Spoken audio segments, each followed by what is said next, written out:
রাতের দয়াটুকুর জন্য অসংখ্য ধন্যবাদ। তবে এবার ধন্যবাদ তোমার কপালে ঠোঁট ছুঁয়ে দেয়নি, মন থেকে দিয়েছে।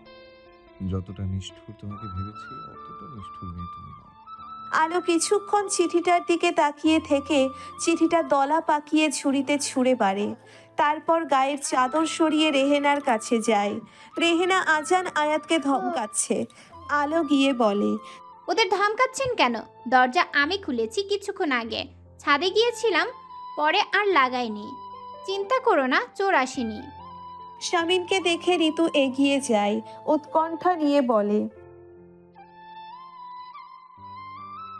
শ্বশুর বাড়ি ঋতু? ঋতু অবাক চোখে তাকিয়ে আছে শামিনের দিকে। শামিন সিঁড়ি বেয়ে উপরে ওঠে, ইলহাম সিঁড়ি বেয়ে নিচে নামতে থাকে। শামিনকে দেখে মাথা নিচু করে নেয়। শামিন বলতে থাকে, ঠিকঠাক মতো অফিসে বসবি, তোর বউ বাচ্চা আমি খাওয়াতে পারবো না। কথাটা বলে শামিন মৃদু হেসে ঘরে চলে যায়। সারা রাত নির্ঘুম ছিল, তাই মাথাটা বেশ ব্যথা করছে। একটু কফি খেতে পারলে ভালো লাগতো, কিন্তু কাউকে ডেকে বলতেও ইচ্ছে করছে না। শামিন বিছানায় উপুর হয়ে শুয়ে পড়ে। তার ঘুমে চোখ বন্ধ হয়ে আসছে। মানেটাকে তুই আসতে পারবি না? এসব কি বলছিস? আজ কাজ শুরু করব আমরা, প্রথম দিনেই অনুপস্থিত। আলোর মেজাজ গরম হয়ে গিয়েছে। হিয়া ফোনের ওপাশ থেকে আমতা আমতা করে বলে, ওর সাথে ঘুরতে বেরিয়েছি, চট্টগ্রাম চলে যাচ্ছে ও। আলোর বিরক্তিতে কপাল কুঁচকে যায়। হিয়া বলে, প্লিজ রাগ করিস না, আজকে তোরা ম্যানেজ কর, আমি কাল থাকবো, প্লিজ প্লিজ। আলো ফোন কেটে দিয়ে সবার দিকে তাকায়। ওদের দলের শেফালি বলে ওঠে। অয়নের কাঁধে মাথা রেখে হিয়া বসে আছে। অয়ন হিয়ার একটা হাত ধরে চুমু খায়। হিয়া মন খারাপ করে বলে, আবার কবে আসবে তুমি? হিয়া চুপ করে বসে থাকে। কিছুক্ষণ কেউ কোনো কথা বলে না। তারপর অয়ন বলে। হিয়া ওঠে না, অয়নকে ধরে বসে থাকে সে। ইয়াদের থেকে কিছুটা দূরেই একদল বসে ইয়াবা খেয়ে বোধ হয়ে পড়েছিল। তাদের মধ্যে ছিল সৈকত। রিয়াদ নামের ছেলেটার কথায় মাথা তুলে অয়ন আর হিয়াকে দেখে। তারপর কিছুক্ষণ তাকিয়ে থেকে চড়ানো গলায় বলে, টুকে ধরে এখানে নিয়ে আয়। হাসি মজার ছলে বেশ ভালোই চলছিল আলোদের প্রথম দিনের কাজ। আজ তারা শুধুমাত্র আচার বানানোর কাজে হাত দিয়েছে। বাকি দুটো কাজের বেশ কিছু অর্ডার করা কাঁচামাল এসে পৌঁছয়নি। সবাই মিলে গল্প করছে। ছাদের ঘরটাকে আলো তার কাজের জায়গা হিসেবে ঠিকঠাক করে নিয়েছে। হঠাৎ ফোন বেজে উঠতেই আলো হাত মুছে উঠে ফোনটা হাতে নেয়। স্ক্রিনে হিয়ার নাম্বারটা দেখে আলো রিসিভ করে কানে ধরে।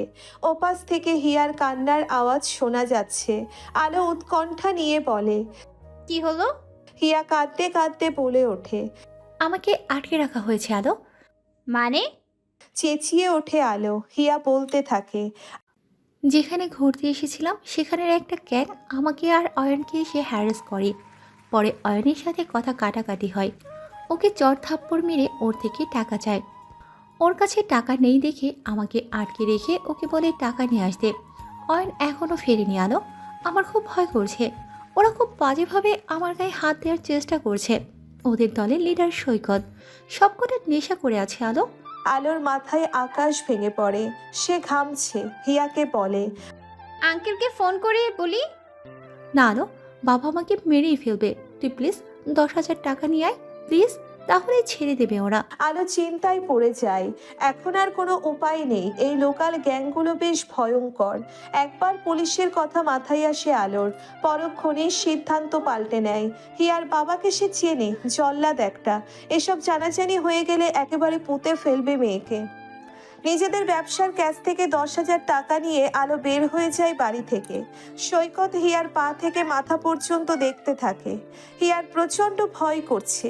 ঘোর লাগা কণ্ঠে সৈকত বলে, এমন বয়ফ্রেন্ড তোর, ওকে বাঘের মুখে ফেলে দিয়ে পালিয়ে গেছে। সতী সাবিত্রী খুঁজে খুঁজে সব ব্রাঞ্চ প্রাস। হিয়ার চোখ বেয়ে পানি পড়ে। অয়নের থেকে এটা আশা করেনি সে। কষ্টে বুকটা ফেটে যাচ্ছে। রিয়াদ সৈকতকে বলে। হিয়া আতকে ওঠে, ছরছর করে কেঁদে দেয়। সৈকত রিয়াদকে বলে, না, আমার ওর বান্ধবীটাকে লাগবে। সেদিন আমাকে জুতা পিটা করেছিল, আজ আসুক, কত দানে কত চাল দেখিয়ে দিব। আপনার কাছে শুধু রিকোয়েস্ট থাকবে, এসব কথা ঘুণাক্ষরেও যেন অদ্রিতা আরও জানতে না পারে। প্রত্যেক মাসের লোনের টাকা পরিশোধ করতে এলে চুপচাপ নিয়ে নেবেন, তারপর আমার অ্যাকাউন্টে পাঠিয়ে দেবেন। সৈকত রিয়াদকে বলে। বিদুষী কল্যাণ সমিতির ম্যানেজিং ডিরেক্টর অতীশ পালের দিকে তাকিয়ে শামিন গম্ভীর কণ্ঠে বলে। অতীশ পাল মাথা নাড়িয়ে বলে। শামিন উঠে দাঁড়ায়। তার আজ কিছু জরুরি কাজ রয়েছে উকিলের কাছে, তাকে সেখানে যেতে হবে এখন। হিয়া, আলোর কণ্ঠস্বর শুনে হিয়া দেহে প্রাণ ফিরে পায়। দৌড়ে গিয়ে আলোকে জড়িয়ে ধরে। আলো হিয়াকে সরিয়ে দিয়ে সৈকতের দিকে তাকায়। সিগারেটের ধোঁয়া ওড়াচ্ছে সে বসে বসে। আলো এগিয়ে এসে ভদ্র ভাষায় বলার চেষ্টা করে। তোদের টাকা এনেছি, এখন ওকে ছাড়। সৈকত গা ছাড়া ভঙ্গিতে বলে। টাকা দিয়ে আগে। আলো পার্স ব্যাগ থেকে টাকাটা বের করে সৈকতের দিকে এগিয়ে দেয়। সৈকত টাকাটা গুনে নিয়ে হিয়ার দিকে তাকিয়ে বলে। তুই যা, তোর বান্ধবী আমার কাছে থাকুক। আলো দাঁতে দাঁত চেপে বলে। মানে?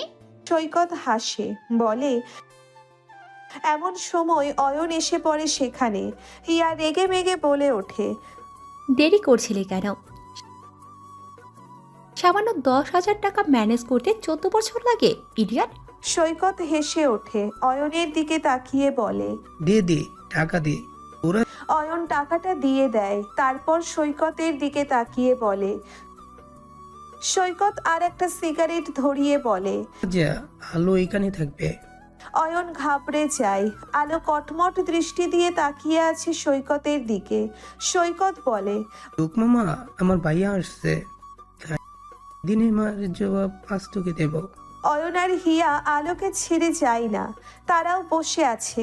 কিছু সময় পরে সেখানে সাগরের গাড়ি থামে। সৈকত এগিয়ে যায়। চোখ থেকে সানগ্লাস খুলে ফেলে সাগর বলে। কি হয়েছে এখানে? স্বামিনীর বউটাকে বাগে পেয়েছি, আজ এমন শিক্ষা দিব, পা ধরবে আমাদের। এটা স্বামীনকে ভিডিও করে পাঠিয়ে দেব। সৈকতের মুখে আলোর কথা শুনে সাগর আলোর দিকে তাকায়। তারপর পা থেকে মাথা পর্যন্ত আলোকে খুঁটিয়ে খুঁটিয়ে দেখে। সাগরের দৃষ্টি দেখে আলো নিচের ওড়না ঠিক করে নেয়। আলোকে দেখে সাগর একটা পৈশাচিক হাসি দেয়। না, স্বামীনের টেস্ট বরাবরই বেশ ভালো, সত্যি ভীষণ সুন্দরী। সৈকত বলে। এদিন কি মারটাই না মেরেছে আমাকে। সাগর সৈকতের দিকে তাকিয়ে বলে। নেশা করছিস তুই? আচ্ছা এখন শোন, যেটা চাইছিস সেটা ভুলেও করিস না। স্বামীন চিন্তা কবর দিয়ে দিবে। আমি ওকে চিনি, ওদের ছেড়ে দে, প্রতিশোধ পরে নেওয়া যাবে। সৈকত ক্ষেপে গিয়ে বলে। আজ একটা হেস্ত করবে তুমি। আমার ভাইয়া এত ভীতু, জানতাম না। তারপর আলোর দিকে তাকিয়ে বলে।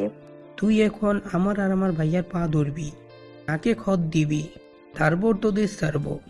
আর যদি এসব কিছু না করি?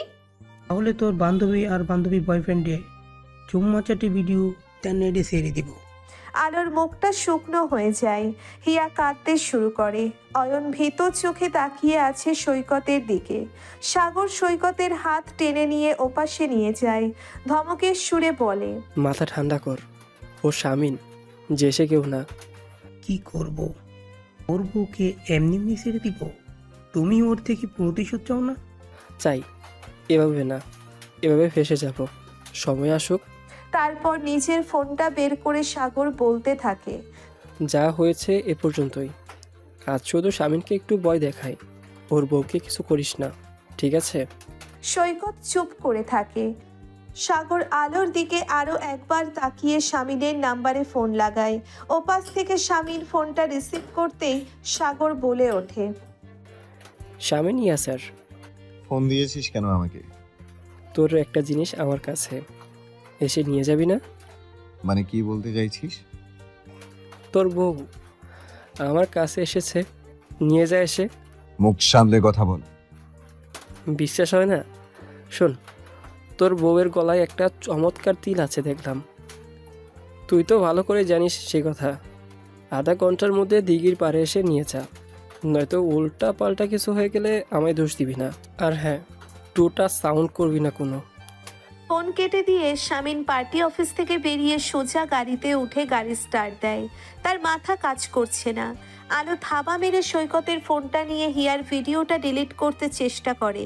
সৈকত ফোনটা নিয়ে নিতে যায়। সাগর আলোকে দেখতে থাকে। শামিনের বউ একেবারে শামিনের মতোই খ্যাপা। খ্যাপা মেয়েরা সাগরকে বরাবরই মুগ্ধ করে। সৈকত চেঁচিয়ে ওঠে। তোর বিষ কমবে না, তাই না? রিয়াদ এসে পেছন থেকে আলোকে ধরে হাত থেকে ফোন নিয়ে নেয়। রিয়াদের স্পর্শ পেয়ে আলো প্রচণ্ড ক্ষেপে গিয়ে ঘুরে রিয়াদের তলপেটের খানিকটা নিচে লাথি বসিয়ে দেয়। বিকট চিৎকার দিয়ে রিয়াদ বসে পড়ে, তারপর গোঙাতে থাকে। সাগর হতবাক হয়ে তাকিয়ে আছে আলোর দিকে। সৈকত বলে। দেখছো ভাইয়া, তেজ দেখছো? আলো সৈকতের দিকে তাকিয়ে বলে। ফোন দে কুত্তা। আগে তোমার স্বামী আসুক। আলোর দিকে তাকিয়ে সাগর ঠান্ডা গলায় বলে। 30 মিনিটের রাস্তা 10 মিনিটে পার করেছে। দিঘির পাড়ে গাড়ি থামিয়ে দ্রুত পায়ে শামিন এগিয়ে যায়। সে তার নার্ভ ঠান্ডা রাখার চেষ্টা করছে। সাগর শামিনকে দেখে একটা পৈশাচিক হাসি দেয়। শামিন এগিয়ে গিয়ে দাঁতে দাঁত চেপে বলে। মরতে চাস তুই? মরা শখ হয়েছে আবার হাতে? তাহলে বল, এখানে গেড়ে দিয়ে যাই। সাগর শামিনের কানের কাছে মুখ নিয়ে বলে। তোর বউ একটা জিনিস, একে তুই সামলাতে কিভাবে? দারুণ, আমি ইমপ্রেসড। শামিন হাত মুষ্টিবদ্ধ করে ফেলে। সাগর জোরে বলে। আচ্ছা শোন, মাইন্ড করিস না, ভাবির প্রশংসা করলাম, নিয়ে যা। শামিন আলোর দিকে তাকায়। আলো তার দিকে তাকিয়ে আছে। সৈকত হিয়া এবং অয়নকে বলে। তোরা কেটে পড়। হিয়া কেঁদে দিয়ে বলে। ভিডিওটা শামিন সৈকতের দিকে তাকিয়ে বলে। কোন ভিডিও? কিসের ভিডিও? তোর বউয়ের বান্ধবী আর তার বয়ফ্রেন্ড এখানে অনৈতিক কাজ করছিল, তার ভিডিও। তোর বউ এসেছিল টাকা দিয়ে তাদের ছাড়িয়ে নিতে। শামিন আলোর দিকে কটমট দৃষ্টি দিয়ে এক পলক তাকায়, তারপর সাগরের দিকে তাকিয়ে বলে। ওদের টাকা ওদের ফেরত দে। সাগর সৈকতকে ইশারা করতেই সৈকত টাকাগুলো দিয়ে দেয়। শামিন ঠান্ডা গলায় বলে। ভালোই ভিডিওটা ডিলিট কর এক্ষুনি। সাগর সৈকতকে বলে। ওই মেয়েটার কাছে দে ফোন। সাগর সৈকতকে বলে। সৈকত হিয়ার হাতে ফোন তুলে দেয়। হিয়া দ্রুত ভিডিওটা ডিলিট করে চোখের পানি মোছে। সাগর বলে। তুই আমাকে যতটা খারাপ ভাবিস শামিন, আমি অতটাও খারাপ না, বুঝলি? ভাবিকে অনেক সম্মান দিয়ে কথা বলেছি। জিজ্ঞেস কর তোর বউকে। শামিন সাগরের সাথে কোনো কথা না বলে ঠান্ডা গলায় আলোকে বলে। তোমরা 3 জন গাড়িতে ওঠো। আমরা যেতে পারবো। আমি বলছি গাড়িতে ওঠো, বেয়াদব মেয়ে। বিকট শব্দে চেঁচিয়ে ওঠে শামিন। তার চিৎকারে যেন সবার কানে তালা লেগে গেল। হিয়া অয়ন ভয় পেয়ে গাড়ির দিকে এগিয়ে যায়। আলো ঠায় দাঁড়িয়ে থাকে। শামিন সাগরের দিকে তাকিয়ে বলে। তোর ভাইকে সাবধান করে দে, ও অনেকবার বেড়েছে। একদিন দেখবি খবরে হেডলাইন আসবে, পুলিশের হাতে বন্দুকযুদ্ধে সাবেক মেয়র শমশের ভূঁইয়ার ছোট ছেলে সৈকত ভূঁইয়া নিহত, এবং সেই ব্যবস্থাও আমি করব। সাগর শামিনের দিকে তাকিয়ে থাকে। শামিন ওদের দৃষ্টি উপেক্ষা করে আলোর কাছে গিয়ে খপ করে আলোর হাত ধরে ফেলে। তারপর আলোকে টানতে টানতে গাড়ির কাছে নিয়ে গিয়ে গাড়ির দরজা খুলে বসিয়ে দেয় শামিনের সিটে। দরজা লাগিয়ে দিয়ে ঘুরে সে ড্রাইভিং সিটে গিয়ে বসে পড়ে। এদিক ওদিক না তাকিয়ে গাড়ি স্টার্ট করে সোজা হাইওয়েতে ওঠে। সবাই চুপচাপ, মাঝে মাঝে হিয়া ফুপিয়ে ফুপিয়ে কেঁদে উঠছে। শামিন কপাল কুঁচকে সামনের দিকে তাকিয়ে আছে। কিছুক্ষণ পরে গম্ভীর কণ্ঠে অয়ন আর হিয়াকে উদ্দেশ্য করে বলে ওঠে। তোমাদের কোথায় নামিয়ে দেব? রেডিও কলোনির মোড়ে ভাইয়া। শামিন হিয়াকে উদ্দেশ্য করে বলে। শুরুতেই আমাকে ফোন দিতে পারতে, এতটা সাফার করতে হতো না। হিয়ার কান্নার বেগ বাড়ছে। অয়ন হিয়াকে সান্ত্বনা দেবার জন্যে আর হাতের উপরে একটা হাত রাখে। হিয়া অয়নের হাতটা ছাড়িয়ে দিয়ে চেঁচিয়ে বলে ওঠে। ছবে না আমাকে ভিতর ডিম কোথাকার, আরেকটু হলে আমি দম আটকে মরে যেতাম। অয়ন বেলুনের মতো চুপসে যায়। শামিন আর চোখে আলোর দিকে এক পলক তাকিয়ে আবার স্বামীনের দিকে তাকায়। আলো ভাবলেশহীনভাবে বসে আছে চুপচাপ। রেডিও কলোনির মোড়ে এসে স্বামীন গাড়ি থামিয়ে দেয়। অয়ন হিয়াকে নিয়ে নেমে পড়ে। স্বামীনের গাড়ি আবারও চলতে শুরু করে। দুজনেই চুপচাপ। কিছু দূর যেতেই একটা নির্জন জায়গা দেখে স্বামীন ব্রেক কষে দেয়। আলো মাথা ঘুরিয়ে স্বামীনের দিকে তাকায়। আলোর দিকে না তাকিয়ে স্বামীন গম্ভীর কণ্ঠে বলে, যেখানেই ঝামেলা সেখানেই আলো, নাকি সেখানেই আলো যেখানেই ঝামেলা? মাথার ঘিরু কি বাসায় রেখে এসেছো? কমন সেন্স নেই? একা একা চলে যাচ্ছ ড্রাগ অ্যাডিক্টেডদের কাছে কোনো রকম প্রোটেকশন ছাড়া। নিজেকে কি ভাবো তুমি? আমি নিজেকে একটা মানুষ ভাবি, আমার বান্ধবীর বিপদে, তাই চুপ করে থাকা আমার পক্ষে সম্ভব ছিল না। চুপ করে বসে থাকতে কে বলেছে? পুলিশ ছিল না? পুলিশকে দিয়ে ব্যাপারটা সামলাতে গেলে জানাজানি হতো, যেটা হিয়ার জন্য মঙ্গলজনক নয়। আর পুলিশের ওপর আমার ভরসাও নেই, নয়তো কবেই আপনার নামে কমপ্লেন করতে থানায় ছুটতাম। স্বামীন আলোর দিকে তাকায়। আলো কিছুক্ষণ চুপ করে থেকে বলে, আপনি আমাকে এতটা ব্রেনলেস মেয়ে মনে করেন? আমি কি আহমক নাকি একা একা চলে যাব নেশাখোরদের কাছে? আমার ইজ্জতের ভয় আছে। আমি লোক ঠিক করে রেখে গিয়েছিলাম, তারা চলে যেত সময় মতো। স্বামীন অবাক হয়ে বলে। কোন লোক? এমন সময় আলোর ফোন বেজে ওঠে। আলো ফোনটা রিসিভ করে কানে ধরে বলে, হ্যাঁ শেফালি আপু, না আসতে হবে না আপনাদের, আমরা ঠিক আছি। হ্যাঁ বাড়ি যাচ্ছি। ফোন কেটে দেয় আলো। স্বামীন বলে, শেফালি গে? আমার সাথে কাজ করে তৃতীয় লিঙ্গের আপু। ও সময় মতো ওর পুরো গ্যাং নিয়ে চলে আসতো, উল্টো ওই সৈকতের ইজ্জত লুট করে নিয়ে যেত আজ। স্বামীন আলোর দিকে তাকিয়ে আছে। সে অনেক কষ্টে তার হাসি চাপিয়ে রেখেছে আলোর কথা শুনে। আলো স্বামীনের দিকে তাকায়। স্বামীন মুখ ঘুরিয়ে নেয়। তারপর কিছুক্ষণ পরে স্বাভাবিক গলায় বলে, বেশ বুদ্ধিমতী তুমি, ভালো লাগলো। তা নিজে ওখানে কি কি করেছিলে? ওই সৈকতের চামচাটা ওভাবে কাতরাচ্ছিল কেন? কোথায় মেরেছো ওর? জায়গা মতো। ঠান্ডা গলায় বলে আলো। স্বামীন হতভম্ব হয়ে আলোর দিকে তাকিয়ে থাকে। তারপর বলে ওঠে, তুমি সত্যি অমানবিক। আলো চুপ করে থাকে। স্বামীন বলতে থাকে, তোমার কারাতে দেখা হলো না। এত অ্যাগ্রেসিভ তুমি আমার বেলায় কখনো হওনি। আমার সৌভাগ্য। আমাকে ভয় পেতে বুঝি আমি ওদের থেকেও ভয়ঙ্কর? হ্যাঁ, কারণ ওরা কেউ আমার ভাইদের গলায় ছুরি ধরেনি, তাই আমার মনোবল ভাঙেনি। স্বামীন আলোকে দেখতে থাকে। কপালের কাছে চুলগুলো এলোমেলো হয়ে আছে মেয়েটার। মুখটা লাল হয়ে আছে। গায়ের ওড়নাটা চাদরের মতো করে জড়িয়ে রেখেছে। মেয়েটার এই ব্যাপারটা স্বামীনের বেশ পছন্দ। শাড়ি কিংবা সালোয়ার কামিজ যাই পরুক না কেন খুবই শালীনভাবে পরবে। শরীরের ভাঁজ সম্পর্কে অবগত হওয়ার সাধ্যে কোনো পুরুষের নেই। যখন শাড়ি পরতো আঁচল টেনে সব সময় ডান কাঁধে তুলে রাখতো। নিজেকে মোহনীয় করে উপস্থাপন করার প্রয়াস নেই তার। সে আদর্শ নারীর নারীত্বে বলীয়ান। কিছু সময় চুপ করে থেকে স্বামীন গাড়ি স্টার্ট করে। তারপর ড্রাইভ করতে করতে ঠান্ডা গলায় বলে, আর কখনো এমন সিচুয়েশনে পড়লে এত পাকনামি করবে না। ভুলে যাবে না তুমি একটা মেয়ে। যতই নিজেকে শক্তিশালী ভাবো না কেন, পুরুষালী শক্তির কাছে পেরে উঠতে পারবে না। আর যা করবে ভেবে চিন্তে করবে, হটকারিতায় না। আলো কপাল কুঁচকে থাকে। স্বামীনের এত জ্ঞান সে হজম করতে পারছে না। কিছুক্ষণ পরে স্বামীন বলে ওঠে, শ্রাবণীদের বিষয়টা দেখে দিয়েছি। আশা করছি আর কোনো প্রবলেম হবে না। ধন্যবাদ। কাট কাট বলে দেয় আলো। স্বামীন মাথা ঘুরিয়ে আলোর দিকে তাকিয়ে বলে, এত শুকনো ধন্যবাদ? আলো কপাল কুঁচকে স্বামীনের দিকে তাকিয়ে বলে। ভেজা ধন্যবাদ কিভাবে দেয়? স্বামীন কোনো জবাব দেয় না। এক মনে ড্রাইভ করতে থাকে। আলো বলে, আমার কপাল, যেদিন থেকে আপনি আমার জীবনে এসেছেন ওই দিন থেকে শনির দশা কাটছে না। কবে আপনার থেকে পিছু ছাড়াতে পারবো কে জানে। অ্যাডভোকেট শাহজাহান শিকদারের মুখের দিকে তাকিয়ে আছে আলো। শাহজাহান শিকদার টিস্যু পেপার দিয়ে নিজের চশমার কাঁচ পরিষ্কার করতে করতে নরম গলায় বলে, দেখো মামনি, মিউচুয়াল ডিভোর্স একটা লম্বা প্রসেস। কাগজপত্র রেডি করতে একটু টাইম লাগবে। এতদিন যখন অপেক্ষা করতে পারলে আর একটু না হয় করো। আলোর মুখ শুকিয়ে যায়। সে বলে, এমন কথা আমি জীবনেও শুনিনি আঙ্কেল। শাহজাহান শিকদার মৃদু হাসে, তারপর বলে, আইন তো আর মুখের কথা না মা।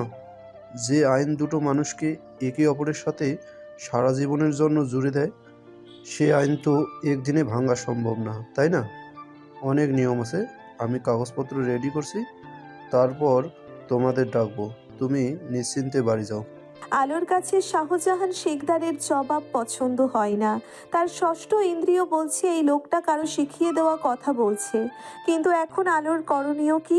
শাহজাহান শিকদারের চেম্বার থেকে বের হয়ে আলো বিরস মুখে উদ্দেশ্যহীনভাবে হাঁটছে। আজকের অর্ডারের ডেলিভারি সকালবেলাতেই ডেলিভারি বয়কে বুঝিয়ে দিয়ে এসেছে। আপাতত হাতে কোনো কাজ নেই তার। অদ্রিত আলো, পুরুষ কণ্ঠ শুনে আলো চমকে উঠে, তারপর ঘুরে তাকায়। তার সামনে দাঁড়িয়ে আছে তার একজন ব্যাচমেট।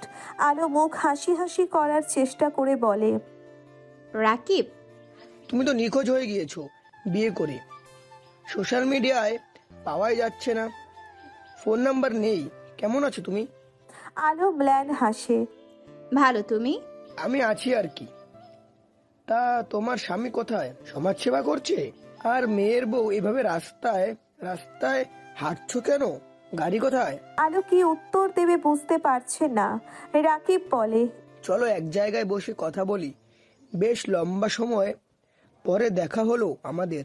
ইহান আজ বেশ খুশি, কারণ তার বড় বাবা অনেকদিন পরে তাকে নিয়ে ঘুরতে বেরিয়েছে।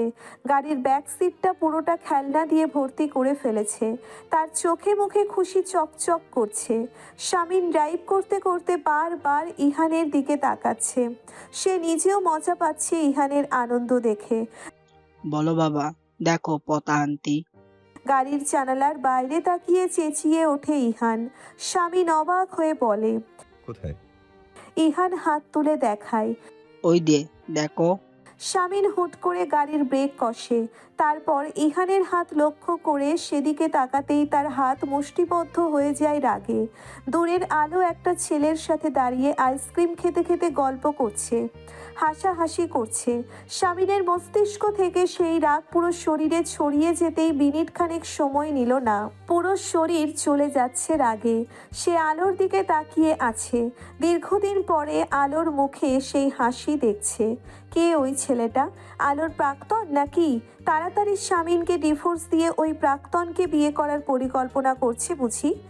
শামিন একটা গভীর নিঃশ্বাস ফেলে বিড়বিড় করে বলে, খাওয়াচ্ছি তোমাকে আইসক্রিম। আইসিয়া, স্যার, এগুলো কিসের কাগজ?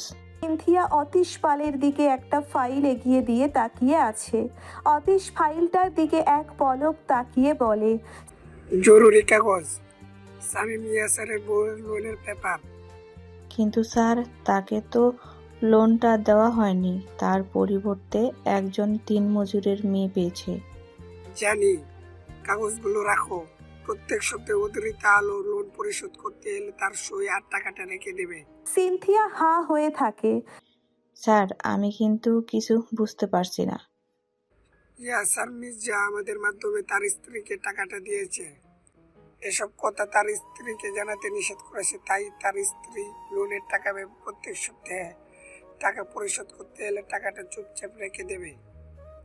ইয়াসার মির্জা ওনার বউয়ের নামে একটা অ্যাকাউন্ট খুলেছে, সেখানে টাকা ট্রান্সফার করতে হবে। সিনথিয়ার মাথায় কিচ্ছু ঢুকছে না। সে হতভম্ব হয়ে বলে, স্যার, হচ্ছে কি আসলে? আমাদের কাজ কি এখন মিথ্যাচার করা? এটা তো ধোঁকাবাজি এক প্রকার। অতীশ পাল বলে, ধোঁকাবাজি কোথায়? স্ত্রীর প্রতি স্বামীর ভালোবাসা দেখলে না এমন দেখছো কোথাও? এখন যাও, নিজের মুখ বন্ধ রাখো। আমাদের এজেন্সির আইনের ঝামেলা যেভাবে সামিম ইয়াসার মির্জা সামলায়, তেমনি তার এই ঝামেলাটাও একটু সামলে দাও। আর হ্যাঁ, নতুন এমপ্লয়ি দুটোকে বলে দিও তারা যাতে কোনো গন্ডগোল না করে। ছাদে সবাই চুলের তেলের কাঁচামাল গুছিয়ে নিচ্ছে। আজ শুধু এক্সপেরিমেন্ট হবে। আলো একপাশে একটা চেয়ারে বসে আছে চুপচাপ। আজও হিয়া আসেনি।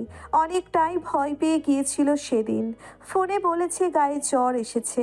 শেফালি আর বিউটি হাতে হাতে সবটা গুছিয়ে নিচ্ছে। সানজিদা বড় একটা স্টোভের উপর বৃহৎ আকারের একটা কড়াই রেখে আলোর দিকে তাকিয়ে বলে,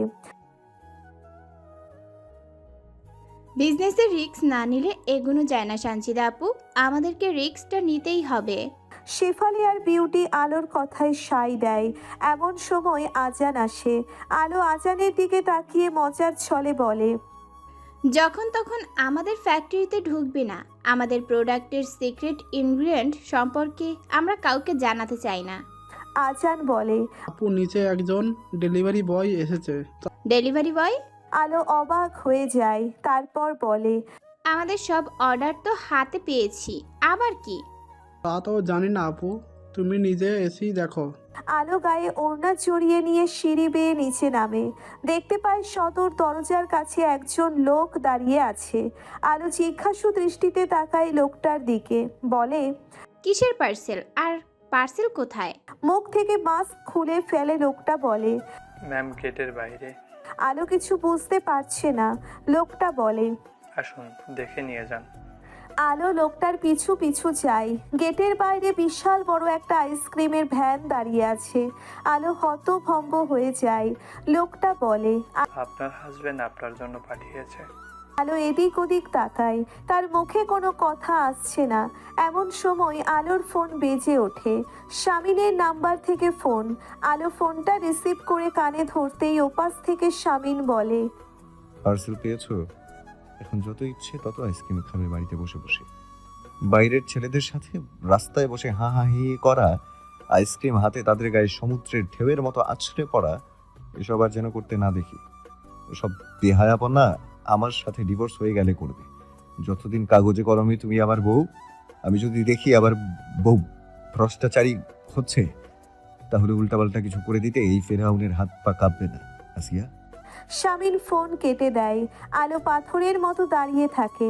পাশ থেকে লোকটা বলে, ম্যাম আমি আসি। আলো শুকনো মুখে আইসক্রিমের ভ্যানটার দিকে তাকিয়ে থাকে। পেছন থেকে শেফালি বলে, সানজিদা আপুকে বলো তাদের বস্তিতে খবর দিতে, বাচ্চারা এসে তাদের পছন্দ মতো নিয়ে যাক। আর তোমরাও নাও, এখান থেকে নিয়ে যাও যার যা লাগে। আজান আমতা আমতা করে বলে, আপু থানা ওদের এতিমখানায় কিছু দিয়ে আসবো। যা ইচ্ছা করো। একটা গভীর নিঃশ্বাস ফেলে আলো বাড়ির ভেতর চলে যায়। নিজের ঘরে ঢুকে দরজা বন্ধ করে বিছানায় শুয়ে পড়ে সে। ফোন কেটে শামিন ফোনটাকে আছাড় মারে। সে প্রাণপণ চেষ্টা করেছে আলোকে কোনো কঠিন কথা না শোনাতে, কিন্তু শেষ রক্ষা হয়নি। তার উগ্র রাগটা আবারও একবার আলোর কাছে তাকে ঘৃণার পাত্র করে দিল। কিন্তু সে কি করবে, সহ্য করতে পারেনি আলোর সাথে ওই ছেলেটাকে। কি করছো আব্বু? আলো ব্যাগ কাঁধে নিয়ে আতায়ুর আলমের দিকে তাকিয়ে আছে। আতায়ুর আলম মাথা তুলে আলোর দিকে তাকিয়ে বলে, ও আলো আয়। আলো ভেতরে ঢোকে। আতায়ুর আলম বলে, কি আর করব, একটা নিবন্ধ লেখার চেষ্টা করছিলাম। একটা বেসরকারি নিউজ এজেন্সি থেকে রিকোয়েস্ট পেয়েছি, টাকা দিবে? আলো বাবার বিছানায় বসে। মস্তিষ্কে চাপ পড়ে এমন কিছু তোমাকে করতে হবে কেন? বাদ দাও তো, টুকটাক চলছে তো সব। আজান আয়াতের স্কলারশিপের টাকা, তোমার দেশের বাড়ির জমি চাষের টাকা, আমার টিউশনের টাকা চলে যাচ্ছে তো আব্বু। ব্যবসাটা একবার দাঁড়াতে দাও আমার। আতায়ুর আলম ম্ল্যান হাসে। তারপর আলোর দিকে তাকিয়ে বলে, কোথায় যাচ্ছিস? আলো উঠে দাঁড়ায়। হ্যাঁ, আজ লোনের টাকা পরিশোধ করতে হবে। মাসে 4টা কিস্তি। এজেন্সিতে যাচ্ছি। আলো উঠে চলে যায়। আতায়ুর আলম মেয়ের যাওয়া দেখে একটা গভীর নিঃশ্বাস ফেলে। কতটুকু বয়স মেয়েটার, অথচ এই বয়সে কতটা বুঝদার। নিজের কাঁধে কত দায়িত্ব তুলে নিয়েছে। মুখে একটা ক্রিম পর্যন্ত মাখে না। এই সাধারণ কিন্তু অসাধারণ মেয়েটির জীবনটা কেমন অগোছালো হয়ে গিয়েছে। গুছিয়ে দেওয়ার কেউ নেই, কেউ না। আলো এদিক ওদিক তাকিয়ে ক্যাশ কাউন্টারের দিকে যায়। আজ এজেন্সি এত ফাঁকা কেন? আজ তো কিস্তির তারিখ। ক্যাশ কাউন্টারে একটা অচেনা মেয়ে বসে আছে। আলোকে দেখে একটা হাসি দিয়ে বলে, How can I help you, ma'am? আমার লোন পরিশোধের প্রথম দিন। আচ্ছা আপনি আমাকে আপনার আইডি নাম্বার দিন ম্যাম, এবং কাগজগুলো। আলো তার হাতের কার্ডটা মেয়ের দিকে এগিয়ে যায়।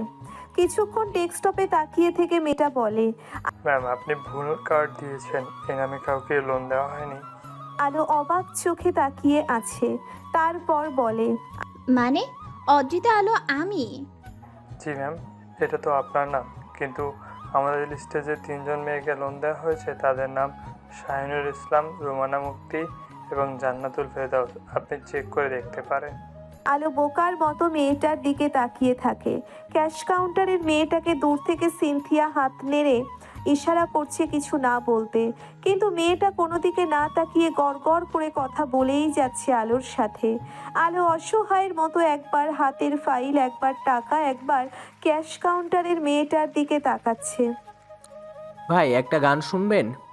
শামিন তৌফের কথাই তার দিকে না তাকিয়ে বলে।